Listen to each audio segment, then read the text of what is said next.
El discípulo. Revista para la educación cristiana transformadora.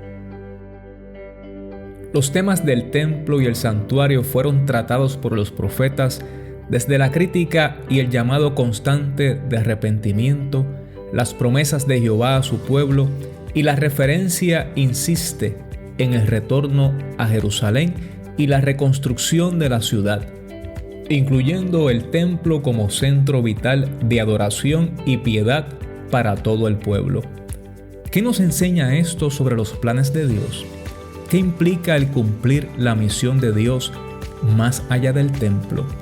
Acabados estos días, del octavo día en adelante, los sacerdotes sacrificarán sobre el altar vuestros holocaustos y vuestras ofrendas de paz. Así me seréis aceptos, dice Jehová el Señor. Ezequiel 43, 27. En la edición de hoy presentamos la lección número 10, lugares especiales. El discípulo. El discípulo. Una revista para la educación cristiana transformadora. Reciba un saludo de parte de la Iglesia Cristiana Discípulos de Cristo en Puerto Rico y de su servidor Eliezer Álvarez Díaz, pastor asistente en educación cristiana y editor de la revista El Discípulo. Como les dije, hoy nos encontramos en la lección número 10, lugares especiales, que es parte de la tercera unidad, visiones de esperanza. Y nos ubicamos nuevamente en el capítulo 43 de Ezequiel. Capítulo 43, los versículos 13 al 21, que dicen así en el nombre del Padre, del Hijo y del Espíritu Santo. Amén. Estas son las medidas del altar por codos de a codo y palmo menor. La base de un codo de alto y un codo de ancho, y la moldura de su borde alrededor de un palmo. Este será el zócalo del altar. Desde la base, a partir del suelo hasta el zócalo inferior, 2 codos y la anchura de un codo, y desde la cornisa menor hasta la cornisa mayor, 4 codos y el ancho de un codo. El altar era de 4 codos, y encima del altar había 4 cuernos. El altar era un cuadrado de 12 codos de largo y 12 de ancho. Tenía iguales sus 4 lados. El zócalo era de 14 codos de longitud y 14 de anchura en sus 4 lados, y de medio codo el borde alrededor. La base era de un codo por cada lado, y sus gradas miraban hacia oriente. Luego me dijo: Hijo de hombre, así ha dicho Jehová el Señor: estas son las ordenanzas del altar el día en que sea hecho, para ofrecer holocausto sobre él y para derramar sangre sobre él. A los sacerdotes levitas que son del linaje de Sadoc y que se acerquen a mí, dice Jehová el Señor, para ministrar ante mí, darás un becerro de la vacada para expiación. Tomarás de su sangre y la pondrás en los 4 cuernos del altar, en las 4 esquinas del zócalo y en el borde alrededor. Así lo purificarás y harás expiación por él. Tomarás luego el becerro de la expiación y lo quemarás conforme a la ley de la casa, fuera del santuario. Gracias por tu palabra. Gracias porque tú hoy sigues concediéndonos visiones de esperanza que nos fortalecen, que nos alientan, que nos inspiran, que nos animan. Gracias por tu palabra y te pido que la misma podamos comprenderla con la asistencia de tu Santo Espíritu y podamos ser capacitados por tu Espíritu para vivir conforme a ella. A ti daremos la gloria y la honra, pues solo tú la mereces, en el nombre de Jesús. Amén y gracias, Señor. Ezequiel 43. Vale la pena que nosotros, luego de mirar los objetivos de este pasaje, vayamos al capítulo 40 para que comprendamos aún mejor el contexto de lo que Ezequiel está viendo en este pasaje. Los objetivos son los siguientes: explorar la referencia al lugar del altar y el templo, vistos desde el exilio como un llamado a la futura reconstrucción de la ciudad, el templo y el pueblo. Estudiar las directrices precisas de Ezequiel desde su linaje sacerdotal, ahora transformadas en referencia al verdadero sacrificio, basadas en los rituales que el pueblo había conocido y practicado. El futuro estaría iluminado por esa experiencia y redimensionado en la vida espiritual futura. Cuando vamos a Ezequiel capítulo 40, usted va a encontrar que ahí comienza esa visión que tiene Ezequiel acerca del templo. Y él lo describe así: en el año 25 de nuestro cautiverio. Y vuelvo a destacar, aunque lo acabamos de decir en los objetivos, que el pueblo de Israel estaba en el cautiverio, estaba exiliado. Al principio del año, a los 10 días del mes, a los 14 años después que la ciudad fue conquistada, aquel mismo día vino sobre mí la mano de Jehová y me llevó allá. En visiones de Dios me llevó a la tierra de Israel y me puso sobre un monte muy alto, sobre el cual había un edificio parecido a una gran ciudad hacia el lado sur. Me llevó allí y vi que había un hombre cuyo aspecto era como el aspecto del bronce. Tenía un cordel de lino en la mano y una caña de medir, y él estaba de pie junto a la puerta. Aquel hombre me habló diciendo: Hijo de hombre, observa con cuidado, escucha atentamente y fíjate bien en todas las cosas que te muestro, porque para que yo te las mostrara has sido traído aquí. Cuenta todo lo que ves a la casa de Israel. Y de estos versículos yo quisiera destacar lo siguiente, y estoy en el capítulo 40, el versículo 4. Aquel hombre me habló diciendo: Hijo de hombre, observa con cuidado, escucha atentamente y fíjate bien. Observa, escucha y fíjate bien en todas las cosas. Ezequiel iba a ver detalles, iba a escuchar instrucciones y datos precisos. Y esos detalles era necesario que él los pudiera observar con cuidado, que los pudiera grabar en su mente, en su corazón, y a su vez que los pudiera comunicar a la casa de Israel. Cuenta todo lo que ves a la casa de Israel. Y yo quisiera también destacar que Ezequiel está en Babilonia, en el cautiverio. La ciudad, el templo están destruidos, y desde el cautiverio, lejos de Jerusalén, Ezequiel ve las promesas del Señor. Ezequiel puede ver con detalle el plan de Dios, aquello que Dios desea hacer con su pueblo, un plan de restauración, un plan de renovación, un plan para comenzar de nuevo. Y Dios desea que su pueblo, desde el exilio, desde la desesperanza, lejos de su hogar, lejos del templo, pueda también escuchar sus planes y sus propósitos. Y en el día de hoy vemos los detalles relacionados al altar. Y no solamente vemos los detalles respecto a las dimensiones del altar, sino que aquí encontramos el propósito, el por qué es necesario restaurar el altar y el mensaje que había que transmitir mediante los actos que se llevarían a cabo en ese altar. Cuando vamos a la sección de vocabulario bíblico, encontramos allí un concepto importante que es expiación o propiciación. Este era el ritual que oficiaban los sacerdotes en el templo de Jerusalén. Este acto tenía ya sus prescripciones desde Levítico. O sea que el pueblo entendía bien este acto, que no se podía llevar a cabo en Babilonia como lo hacían en Jerusalén.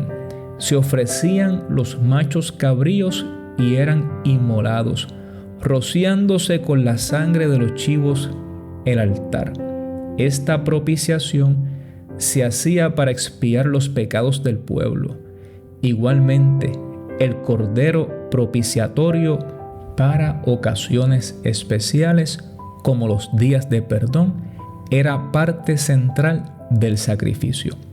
En el Nuevo Testamento, el cordero pascual que quita el pecado del mundo es Cristo. Y Cristo fue crucificado en las afueras de la ciudad. Esta es la nueva propiciación. En el Evangelio de Juan hay un marcado énfasis en que Cristo, como te dije, es el Cordero que quita los pecados del mundo. Para el pueblo de Israel, el templo, el santuario, tenía un significado especial.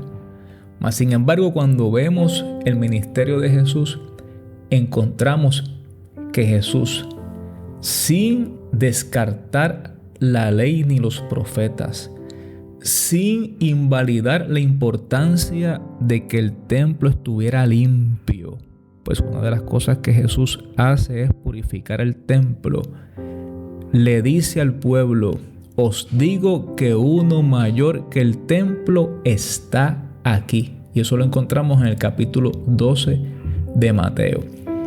Ahora bien, Jesús está diciendo que donde quiera que Él esté, nosotros tenemos la oportunidad de tener un encuentro con Dios. Que la misión de Dios se ve, se practica y se hace todos los días en el templo y fuera del templo. Y a la luz de este pasaje, yo le invito a que usted piense en el templo como una parte de ese gran santuario de Dios que es el mundo entero. Y sí, es una parte importante, necesaria, lugar de encuentro con nuestros hermanos y hermanas en la fe y lugar de encuentro con Dios. Pero vale la pena que nos preguntemos qué implica el cumplir la misión de Dios más allá del templo. Y repito, la misión de Dios más allá del templo. Juan Calvino dijo en un momento dado lo siguiente: abandonar el tabernáculo y seguir a Cristo es cosa muy diferente de servir a Dios en la sombra, bajo el magnífico esplendor del templo. Esto es requerido de nosotros porque debemos seguirle a través de exilios, huidas, reproches y toda suerte de aflicciones. En el contexto en que estamos hoy, ¿qué ves? ¿Qué escuchas? ¿Qué detalles puedes observar acerca de lo que Dios está haciendo, de lo que Dios quiere hacer? Ezequiel se preparó para ser sacerdote, pero no tenía un templo donde ejercer su ministerio. Pero en el exilio, en el tiempo duro, de desolación, de dolor, de lágrimas, lejos de Jerusalén, con una ciudad y un templo destruido, puede ver a Dios, puede escuchar la voz de Dios, puede ver detalles que Dios le muestra para que a su vez Él pueda dejarle saber al pueblo que aún hay esperanza, que Dios habrá de permitirles reconstruir ese lugar que les había regalado, ese lugar que por su inconsistencia, su desobediencia, su infidelidad fue destruido y ellos fueron saqueados y fueron deportados. Ese lugar volverá a ser un sitio de encuentro del pueblo con sus hermanos y hermanas, pero un sitio de encuentro con Dios para el pueblo presentarse delante de Él, confesar sus pecados y convertirse en voceros, en portavoces del mensaje redentor, del mensaje de amor que Dios tenía para toda la humanidad. Cuando verificamos el pasaje, encontramos en esos primeros versículos que Ezequiel se concentra en la expiación como propiciación en el altar y se describen los detalles del altar. Vale la pena que digamos que un codo, que es una unidad de medida que se utilizaba entonces, equivale a medio metro o a 18 pulgadas aproximadamente, y que un palmo equivale a unos 25 centímetros. Aquí encontramos, como les dije, muchos detalles relacionados a la construcción de este altar. Recuerde que ya antes Dios le había dicho a Ezequiel que le podía comunicar todos estos detalles al pueblo si ellos estaban en una actitud de humildad, de obediencia y de fidelidad hacia Él. Y estos detalles de construcción son importantes porque ayudan al pueblo a dimensionar de forma concreta, tangible, lo que Dios tenía para ellos. Al mismo tiempo, es una invitación al trabajo, a la reconstrucción, a no dejar el templo ni esos lugares especiales que habían dentro de ese perímetro destruidos, que no solamente debían enfocarse en la reconstrucción de sus casas, de sus propiedades, sino que tenían que tomar en consideración la reconstrucción del templo, del altar y sobre todas las cosas del culto, la reconstrucción de sus vidas, y que como pueblo del Señor fueran un pueblo fiel a Él, que dieran testimonio de que eran su pueblo a los pueblos que les rodeaban. Es por esto que en el versículo 18 se describen las ordenanzas del altar y la importancia del sacrificio.